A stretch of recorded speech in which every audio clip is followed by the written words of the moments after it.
Announcement इसलिए किया है कि यहाँ पर यही अच्छा काम कर रहे हैं। कम से कम हमारी पार्टी के लोगों की ताकत तो दिखाई दे। कल कोई बात हो कि पता लगे कि आपकी पार्टी नहीं है। जब चुनाव घोषित हुआ है, हमारी पार्टी मैदान में है और इस बार किसी तरह की देरी हम लोग नहीं करना चाहते हैं। चुनाव की तारीख हुई, चुनाव प्रचार में और जनता के बीच में हम लोग हैं। क्या दिल्ली की सरकार जाने के लिए? नहीं, देखिए, महाराष्ट्र की जाएगी तो दिल्ली की भी जाएगी। जैसे महाराष्ट्र की सरकार इन्होंने हत्या ली खोखे से, डरा करके और संस्थाओं से दबाव बनवा करके, तो जब महाराष्ट्र की जाएगी और दिल्ली की भी सरकार इनकी अपनी सरकार नहीं है, वो भी सहयोगी सरकार है। पता नहीं वो दो साथी कब चले जाएं या कब उनका साथ छोड़ दें। समाजवादी पार्टी ने 12 सीटें मांगी हैं, 2 विधायक हमारे हैं और हम वो लोग हैं जो कभी कभी कम सीटों पे भी संतुष्ट हो जाते हैं। कम से कम सम्मान की तरह जिस तरीके से समाजवादी लोग यहाँ तैयारी कर रहे हैं, इरशाद हैं। कल हम लोग मालेगांव थे, क्या ऐतिहासिक कार्यक्रम था। बारिश के बाद भी लोग हटे नहीं, गए नहीं। तो ऐसे तमाम सीटें हैं जिनकी जानकारी हमने दे दी। जहां पार्टी मजबूत है उनकी सीटें भी हमने घोषित कर दी। और एक बात मैं बताना चाहता हूं, मुझे तो ये बताया जाता था कि सबसे अच्छी सड़क महाराष्ट्र की है। कल मैं मालेगांव से लेकर के धुलिया आपके शहर तक आया हूं, मैं गड्ढे नहीं गिन पाया। ये टोल इसीलिए लेते हैं, लगता गड्ढा भरने के लिए, लेकिन उस टोल से गड्ढा नहीं भरा जाता। आपकी जेब से पैसा निकाल करके ये अपनी जेब में रख ले रहे हैं और उसका परिणाम यह है कि सड़कों पे गड्ढे हैं। हमारे यहाँ उत्तर प्रदेश में जो सड़कें बनी हैं उसमें आप हवाई जहाज उतार सकते हैं। और जिस समय समाजवादी लोगों ने सुकोई, मिराज और हरक्यूलिस सड़क पर उतारा था, उसी समय देश के प्रधानमंत्री जी, देश के सड़क मंत्री ने ये कहा था कि हम ऐसी 30 हाईवे बनाएंगे जिन पर हवाई जहाज उतर सकता है। बताओ, यहाँ के तो सड़क मंत्री हैं, क्या आपके धुले और मालेगांव के बीच में हवाई जहाज उतर सकता है? गड्ढे से बच जाओ तभी कुछ हो पाएगा। हमारी पार्टी का लक्ष्य है कि हमारा जनाधार बढ़े और बीजेपी को हरा लें। और बीजेपी को हराने के इसलिए बीजेपी को हराना जरूरी है क्योंकि हमारे देश की जो संस्कृति है वो मिली जुली संस्कृति है। हमने सबको अपनाया है, उन्होंने हमें अपनाया है।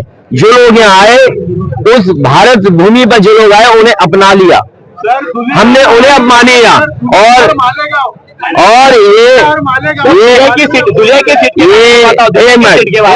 अरे जो भाई, महाराष्ट्र इसी से नारा दिया था, क्विट इंडिया। इसी महाराष्ट्र ने, बाल गंगाधर तिलक जी ने गांधी जी को बुला करके देश की लड़ाई को आगे बढ़ाने का काम किया था। तो महाराष्ट्र का संदेश देश की राजनीति को बदलने वाला संदेश होगा। ये महाराष्ट्र का ऐतिहासिक चुनाव है और हमारे यहाँ पर प्रत्याशी इरशाद भाई हैं। और सर, धर्म के आधार पर आरक्षण नहीं है, जाति के आधार पर आरक्षण है। मैं जो बात बोल रहे, मैं जानता हूँ क्या पूछना चाहते हैं। लेकिन जाति नहीं जनगणना के साथ साथ मुस्लिम धर्मियों में भी जाति के आधार पर चर्चा क्यों नहीं करती विरोधी पक्ष? देखिए, आपकी पार्टी और इंडिया अलायंस के बारे में क्या कहेंगे? देखिए, बाबा साहब भीमराव अम्बेडकर जी का बनाया हुआ संविधान और संविधान के तहत जो आरक्षण है, वो आरक्षण हमारा धर्म के आधार पर नहीं है, आरक्षण हमारा जाति के आधार पर है। जो सामाजिक न्याय की लड़ाई महाराष्ट्र से उठी थी और आज नई लड़ाई उठी है, न जाने किस समय पे ज्योतिबा फूले या साहू जी महाराज से लेकर के तमाम महापुरुषों ने यहाँ सामाजिक न्याय की लड़ाई लड़ी है। और सामाजिक न्याय के लिए, आरक्षण के लिए जाति जनगणना होनी चाहिए। इसलिए आप प्राइम मिनिस्टर के चक्कर मत पड़िए। प्राइम मिनिस्टर ये नहीं जानते। ए भाई, तेरा इस सवाल का जवाब दे रहा हूँ। प्राइम मिनिस्टर ये नहीं जानते हैं। प्राइम मिनिस्टर संविधान पढ़े, प्राइम मिनिस्टर संविधान का वो चीज देखें जिसमें कहा गया कि आरक्षण जाति के हिसाब से है, धर्म के आधार पर नहीं है। हम सामाजिक न्याय की लड़ाई लड़ रहे हैं, सामाजिक न्याय के लिए जाति रहना जरूरी है। अरे भाई, तुम नहीं पढ़े लिखे हो। पढ़े लिखे मैं हालांकि हमारे पुलिस अधिकारी भी हैं, पुलिस के लोग भी हैं। और जो सवाल आपने पूछा है कि हत्या हो गई, हमने तो ऐसी हत्या देखी है कि आप ही के प्रेस के बनकर के हत्या कर दी। भूल गए? तो ये सरकार सब जानती है। अगर सरकार की जानकारी में है तो सरकार को सच्चाई बतानी चाहिए। इस देश की जनता कम से कम सच्चाई तो जाने कि आखिरकार क्या साजिश थी, क्या षड्यंत्र था।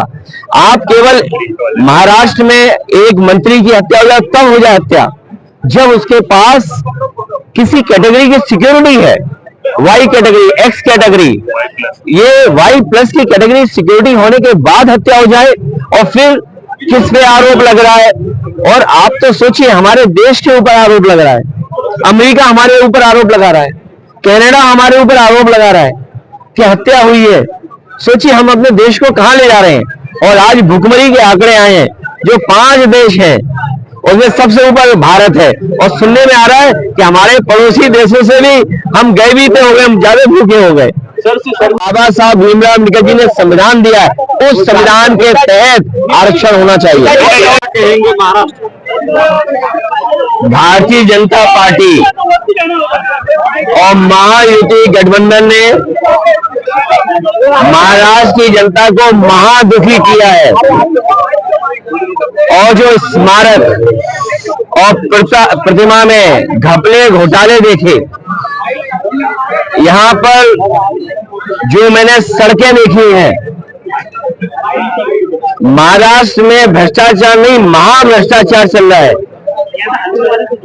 इन सब का जवाब इस बार जनता देने जा रही है। और महाराष्ट्र की सरकार, महायुति की सरकार, ये जनता के चुने हुए वोटों से सरकार नहीं बनी है, ये हत्याई सरकार है। दबाव बना के, खोखा दे करके और लोगों को डरा करके सरकार बनी है। लोगों की जांच करके, लोगों को डरा करके, खोखा दे करके ये सरकार इन्होंने बनाई है। महाराष्ट्र की सरकार तो जाएगी बीजेपी की, महाराष्ट्र के साथ दिल्ली की सरकार भी नहीं बचेगी। दिल्ली की सरकार भी जाने का काम होगा, क्योंकि दिल्ली की भी सरकार पूरे सहयोग और समर्थन वाली सरकार नहीं है। इसलिए महाराष्ट्र का ऐतिहासिक चुनाव होने जा रहा है। समाजवादी पार्टी का संगठन है, हमारी पार्टी के प्रदेश के अध्यक्ष अबू आसिम आजमी साहब पहले से विधायक रहे हैं, राज्यसभा मेंबर रहे हैं।